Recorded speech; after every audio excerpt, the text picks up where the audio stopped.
ఏలూరు జిల్లా జంగారెడ్డిగూడెం మండలం గురవాయిగూడెం గ్రామంలో ఉన్న శ్రీ హరిహర సుత అయ్యప్ప స్వామి వారి దేవస్థానంలో కార్తీక మాసం పురస్కరించుకుని బుధవారం 108 కళాశాలలతో మాల ధరించిన 108 కన్యస్వాములకు గొప్ప సదవకాశం కల్పిస్తున్నారు. జంగారెడ్డిగూడెం గంగానమ్మ గుడి దగ్గర నుండి గురువాయిగూడెం అయ్యప్ప దేవస్థానం వరకు కళాశాలలతో ఊరేగింపుగా వచ్చి సప్తనది జలాలతో స్వామివారికి అభిషేకం నిర్వహిస్తున్నారు. అదే రోజు సాయంత్రం 6 గంటలకు మహాపడి పూజ కార్యక్రమంలో 18 మెట్లు 18 మంది దంపతులకు ఈ పూజ చేసుకునే అవకాశం కమిటీ వారు కల్పించారు.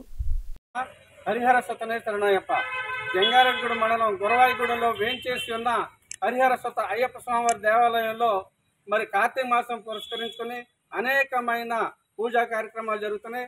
అందులో భాగంగా 13వ తారీఖు బుధవారం స్వామివారికి ఇష్టమైన రోజు. మరి ఆ రోజు 108 మంది కన్యస్వాముల చేత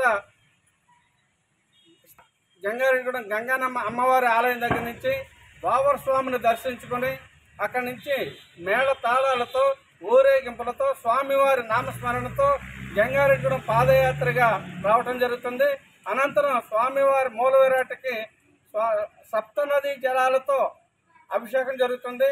అలాగే 18 మెట్లు శబరిమల తర్వాత ఎంతో విశేషమైనటువంటి ఏకశిలా 18 ఉన్నటువంటి దేవాలయం, ఏకైక దేవాలయం మన దేవాలయం కాబట్టి దేవాలయాన్ని కూడా సప్తనది జలాలతో అభిషేకం జరుగుతుంది. తదనంతరం స్వాములందరికీ భిక్ష కార్యక్రమం జరుగుతుంది. అలాగే సాయంకాలం మహాపడి పూజ మహోత్సవ కార్యక్రమం అత్యంత వైభవం జరుగుతుంది. మరి సాయంకాలం 7 గంటల నుంచి ఈ పడి పూజ మహోత్సవ కార్యక్రమం అత్యంత వైభవం జరుగుతుంది.